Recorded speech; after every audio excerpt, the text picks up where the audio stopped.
insiders, viewers, and readers. We're here with a friend of mine, Lara. She did a project that we're going to talk about in this interview. As I said before, it's nice to see a project like yours, knowing how much you worked on it. So it's nice to have you here. Thank you. And as I was saying before, I've seen the pilot. It was amazing. And yeah, let's just start the interview by talking uh, of your very beginning. How did your passion for directing started, and what is your first memory related to it?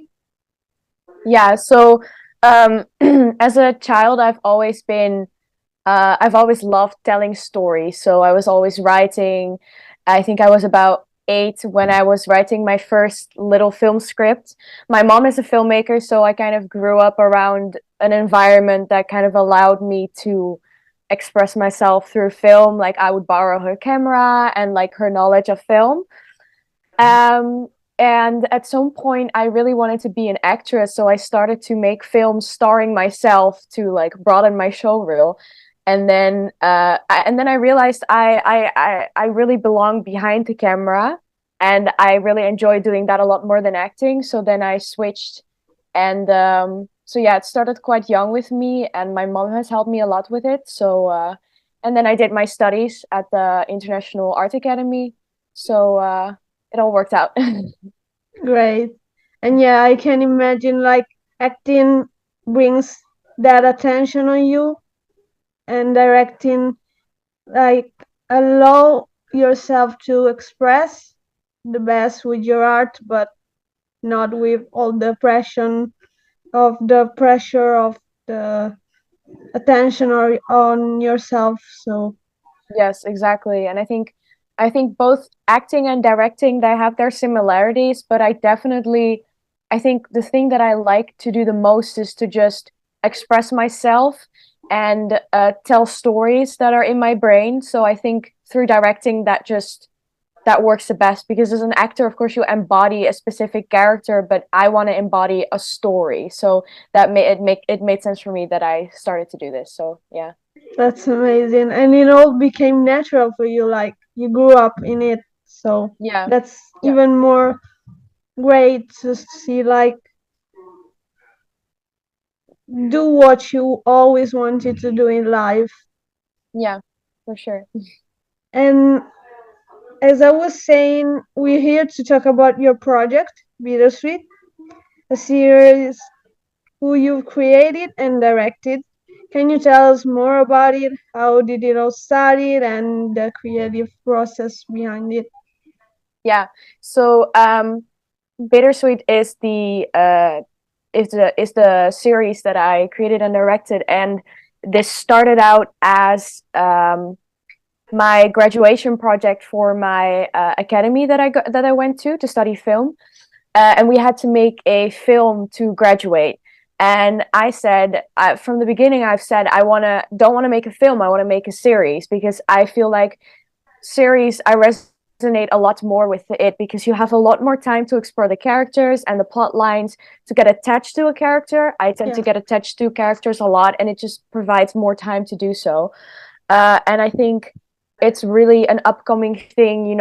Series are becoming bigger and bigger, so I wanted to do that. So but because my academy was so focused on film, it was really difficult, because I couldn't really help me write a series, because writing a series is so different than writing a film.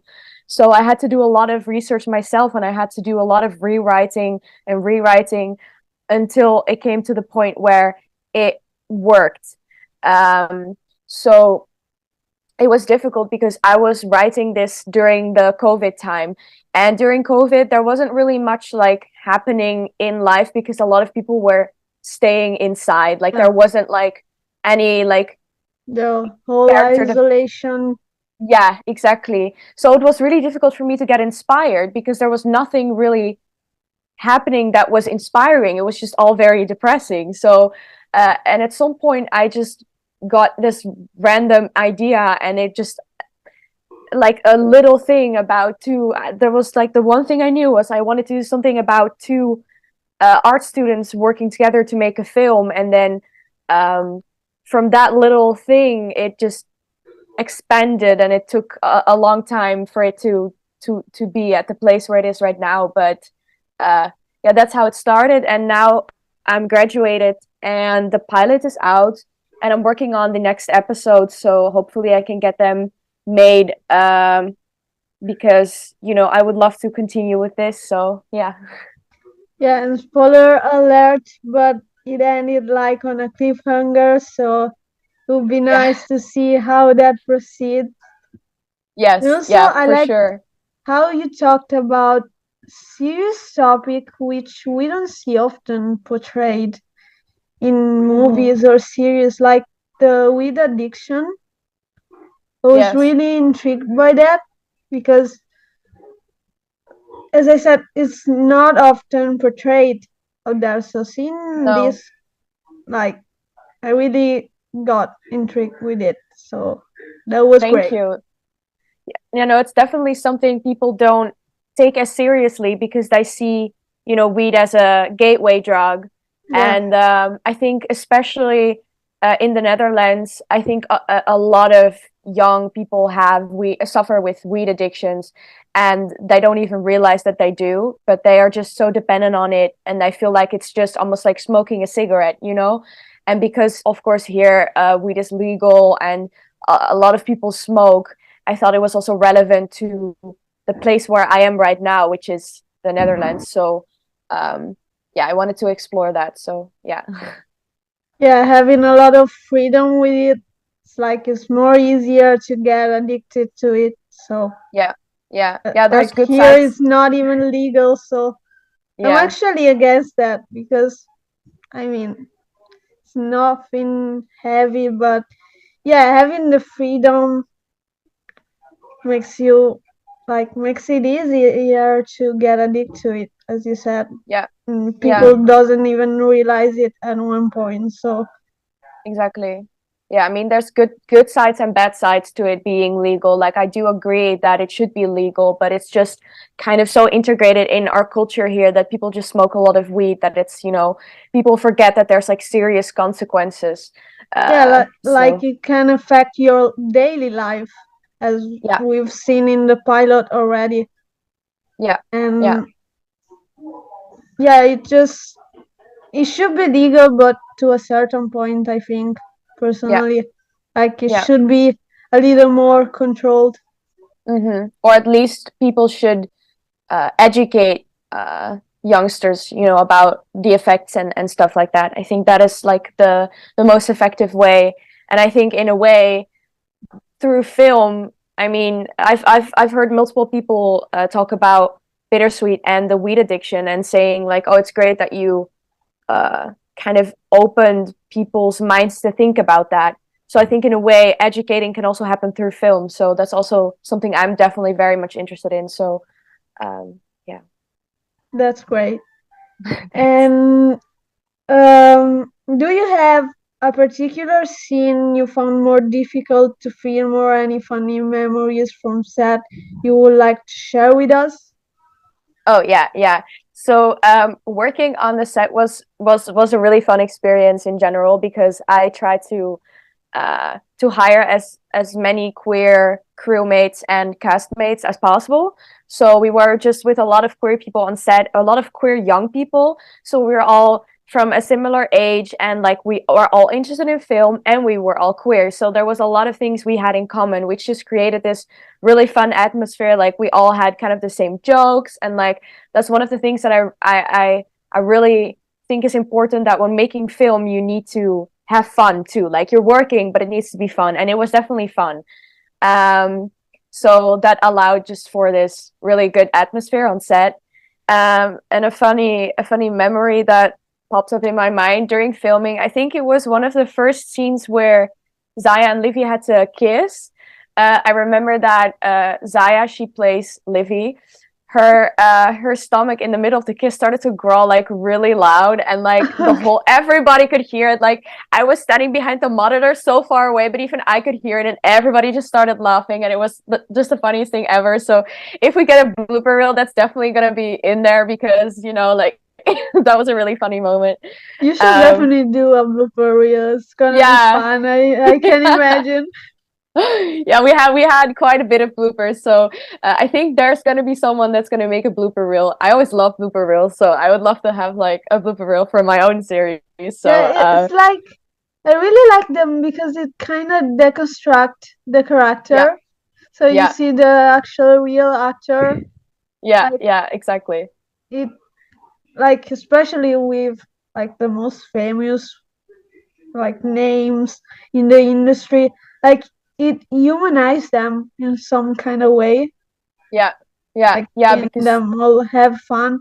And it's actually great when you're able to like create an actual bond in the set yeah, and actually building friendships and not stick to the colleague part of it.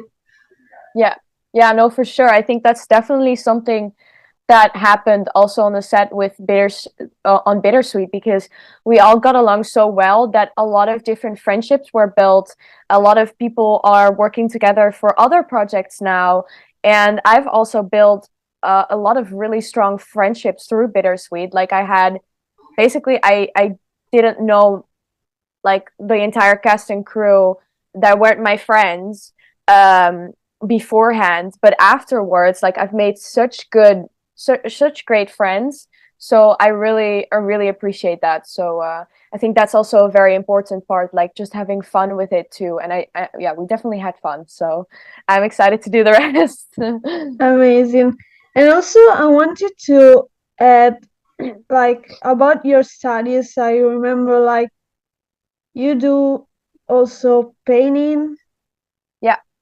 and like I wanted to know more about the use of the specific colors in the Hmm. scenes, like Yeah. your view on that. Yeah.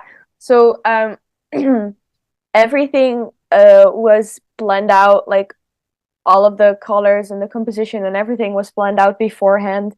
Um, and I wanted to make sure to make uh, in the pilot like lesbianism quite visible in many different ways. So through the makeup, through the art direction, and through the colors. So there's a lot of the lesbian flag is the orange, white, pink flag. So I made sure to have a lot of like little details, like in the lighting when they were having their intimate scene, when they were having their sex scene, it was all like pink and orange lighting, which kind of accentuated the lesbianism that I wanted to portray. Because a lot of times in series, I see it still now. People are afraid to call themselves a lesbian or uh, to so I wanted to make that very different, where I made them say like, "Oh, you're such a useless lesbian," which is like a queer joke, a lesbian joke. Yeah.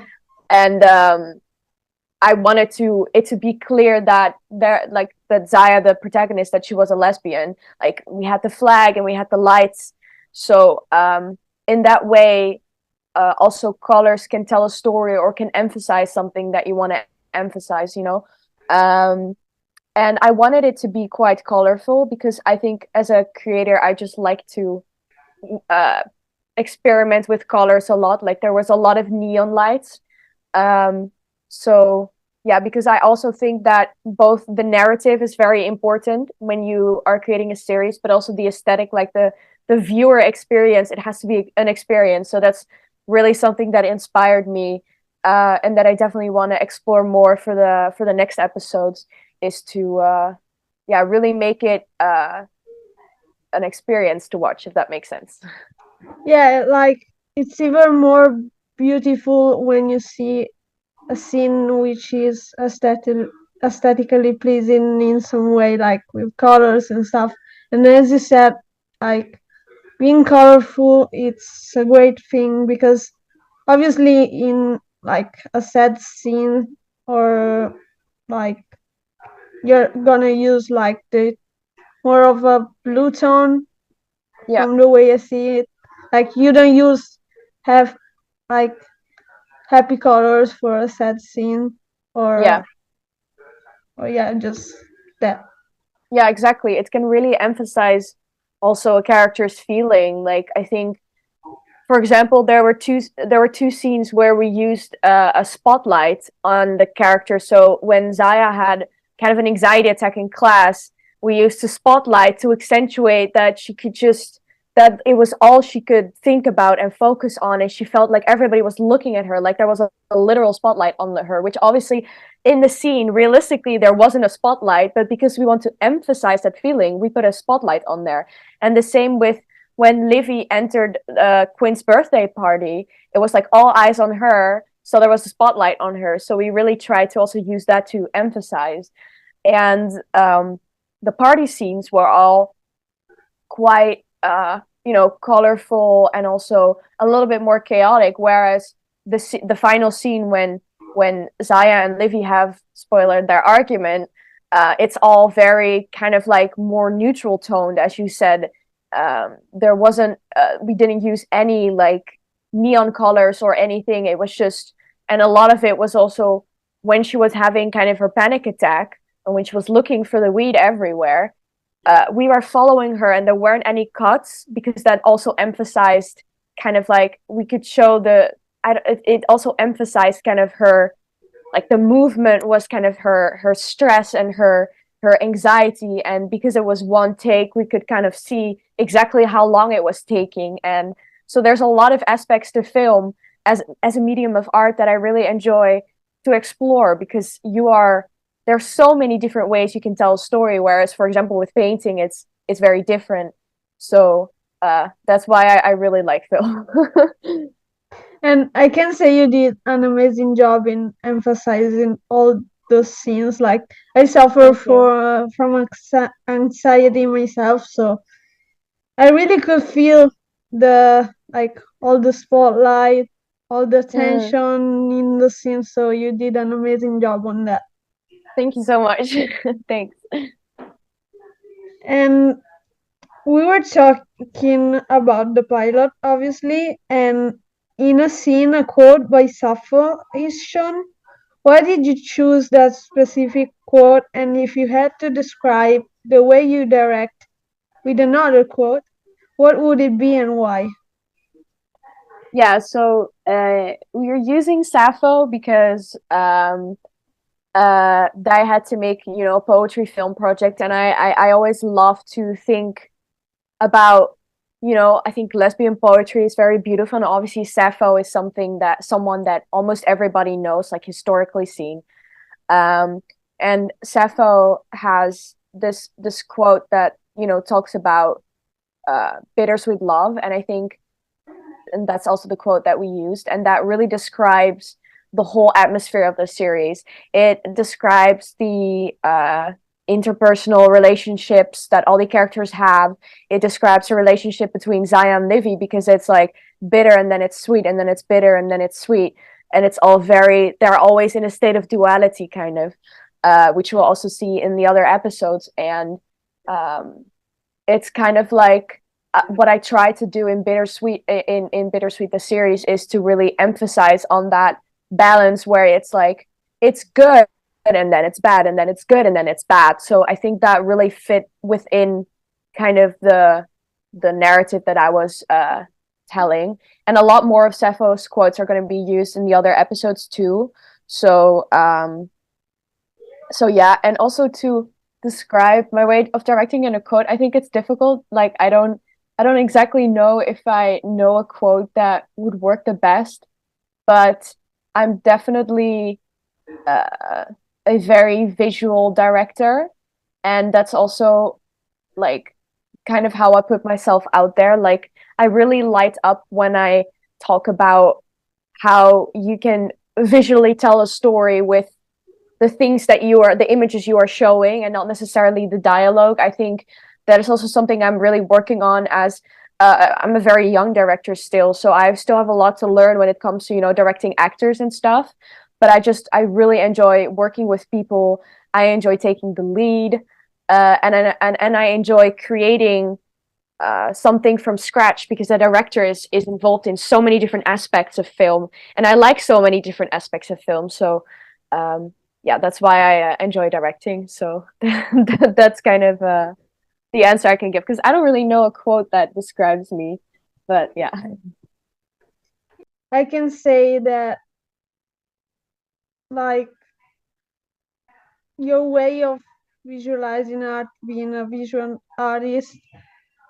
I mean, sometimes I think that like visuals, pictures can express more than even words itself. So I Yeah, really like the way you said that, and also thanks. um, like about the quote, the bittersweet. Like, did you base like the quote on the series or like the other way? um yeah, uh the I think the quote was came first, and then so it was kind of based on that quote. um I knew the kind of the direction I wanted to go into, but definitely I, for example, struggled a long time with naming the series. It was a lot of time. It was Untitled Pilot. But then when I found that quote, I was like, wait, this actually really describes what I want to tell. So it was kind of a combination, but I think the quote came first. So then I was like, okay, it's gonna be bittersweet. Like I like that name. Like that's resonating with the narrative. And you So kind yeah. of build up everything around that. Yeah, yeah, yeah. Okay, great, great. About the castings, with which criteria did you select the actors for the show, and was there a specific moment during that process where you realized they were the perfect choices for your characters? Yes. So the casting process was we put out an open casting call. We wanted actors that were had experience, that didn't have to be super experienced, because we wanted, new talent. And I had to have, a proper English accent. Those were like the two biggest criterias. And then for Zaya, the protagonist, we really wanted to cast an actress of color, because we think representation is important in all different ways, not just in, sexuality and gender. And then we had the character Quinn, who was our non-binary character. The actor had to also be non-binary, of course. So those were kind of the things that were out there. For Livy, we actually tried to cast someone with black hair, because that's the way she was written. So those were the criteria. So then we made a bunch of I think we got like 150 people that applied, which is quite a lot. So we kind of we let some people that we thought had potential, we let them do a casting tape. And then by these casting tapes, we invited people to the actors that we still thought had potential. We asked them to audition, and we made them audition in pairs. So a potential Zaya would audition with a potential Livy. And we saw by the casting tape quite a bit of potential in Elisa, who plays Zaya, the protagonist now. So we made her audition twice with two very different actresses. And then I remember the last audition was Alisa and Zaya, who ended up getting the roles. And Zaya was the only actress with blonde hair that we had auditioned for Livy, because she was supposed to have black hair. Okay. But they were so good together. Like they looked good together. They had good chemistry. Everything just felt very natural with the two of them. So because we did the duo auditions, we could also see, the chemistry, which is very important. Um, and also, of course, all of the actors that played queer roles had to be queer in real life themselves. That was also something important, because we wanted to make it as genuine and authentic as possible. So I remember after that audition, that was the final one of the day, and I was just sitting there and I was like, I think I got it. Like, and then when I was home, I was like, I need to think about this, but I'm pretty sure we're gonna end up casting them. So I knew it quite quickly. It was not a very long thinking process. It was like they were great together, so we had to cast them. So we did, and I was very happy. And then after that, we casted the other characters. For example, Quinn. Quinn was a little bit more difficult to cast as there's not as many non-binary actors out there, sadly. Yeah. So it took a little bit more time, but we are very happy with Izzy, who plays Quinn, because we do believe that all trans characters should be played by trans actors. So that was very important, and yeah, so that's kind of how that went. Yeah, like having actually queer actors for the queer roles, and I mean, it makes it more real. Yeah. Like they can portray more the character because they went through what the character went through in the scenes most Yes, of the time. So it's, exactly. as you said, it's more natural, and like the fact that you did the audition in Paris, I think it's great because yeah, you have to see the chemistry with the main characters, which is the Yes. most important part. Like doing them separately, like with the main characters, you would have risked like not them having chemistry. Yeah.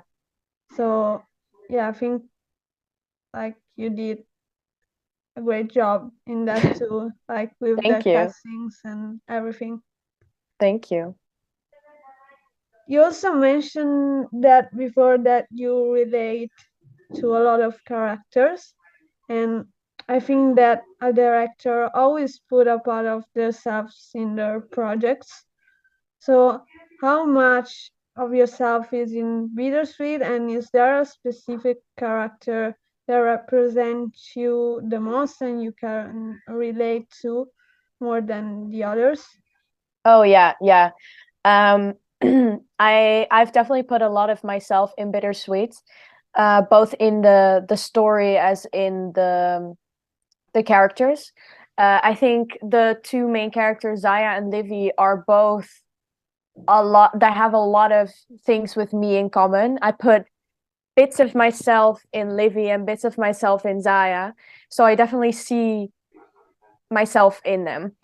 And I think as a director and a writer, it's really important to write from the heart. And it's sometimes it is difficult to take things from yourself that are very personal, like you kind of expose yourself, and to dramatize that for someone's entertainment is quite a struggle sometimes because you're like, wow, I've been through some things and I'm writing this to entertain people, but at the same time you're writing it for people to relate to you and to maybe feel like they're not alone.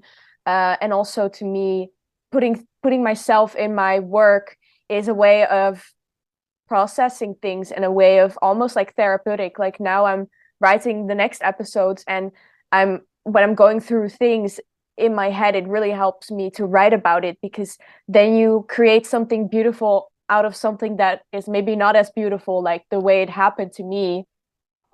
Um, but that doesn't mean that like the story of Zaya or the story of Livy is my story. It's definitely a lot of it is also, imagination and fantasy and dramatization. But I would say I relate both equally to Zaya and to Livy.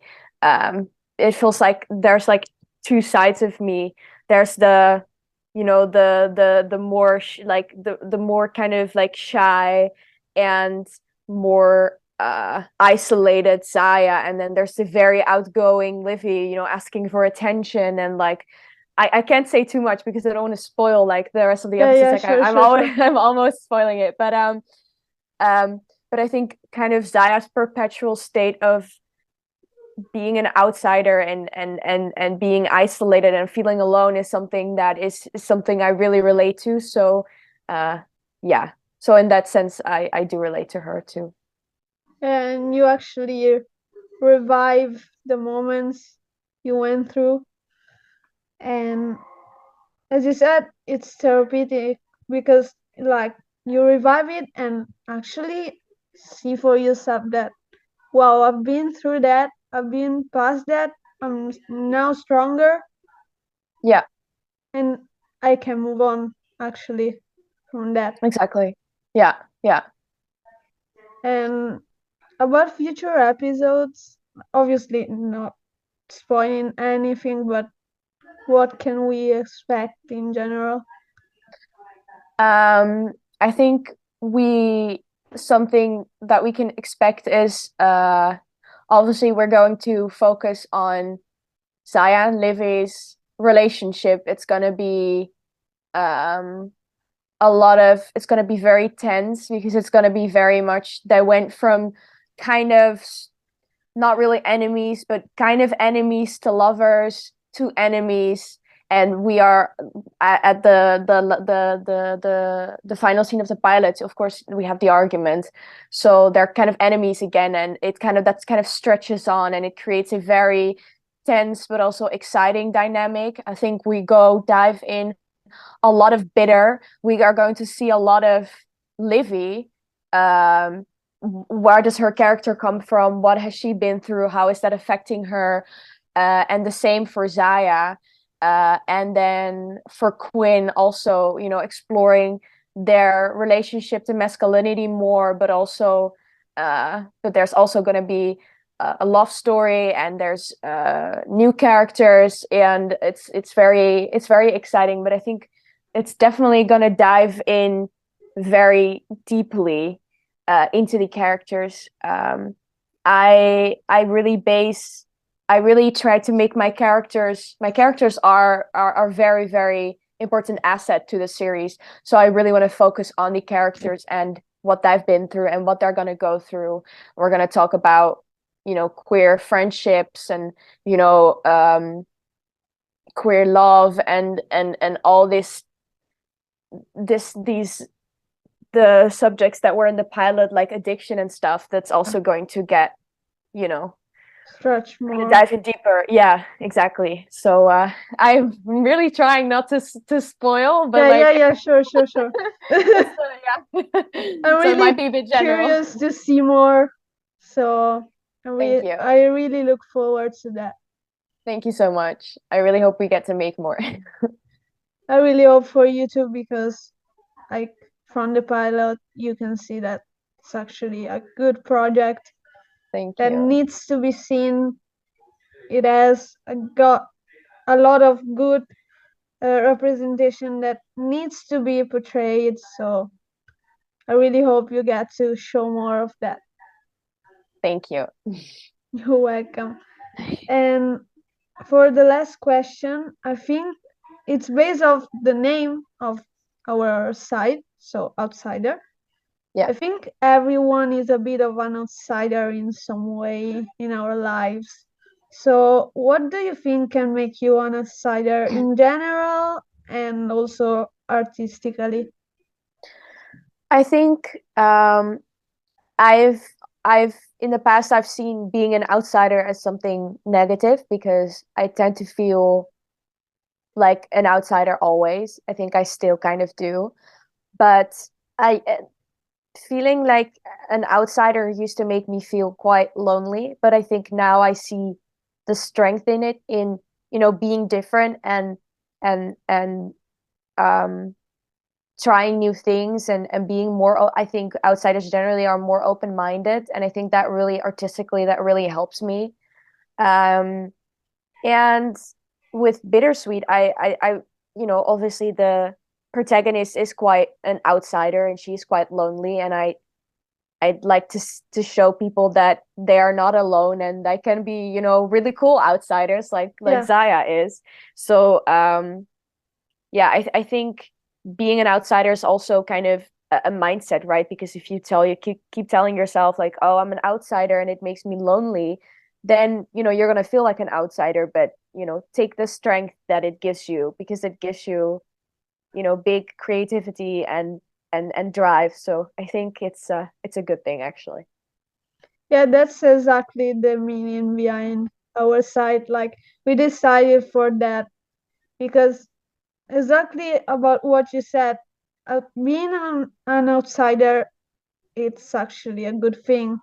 Mm-hmm. Like, is trying to differentiate yourself from the the statistics, and Yeah, actually showing that it's good to be different. Like, you exactly. don't have to be afraid to be different. You have to embrace it and make it a strength rather than trying to isolate yourself because Exactly. you consider yourself an outsider. So Yeah. you Yeah. exactly said the meaning behind the That's whole great. the whole name of the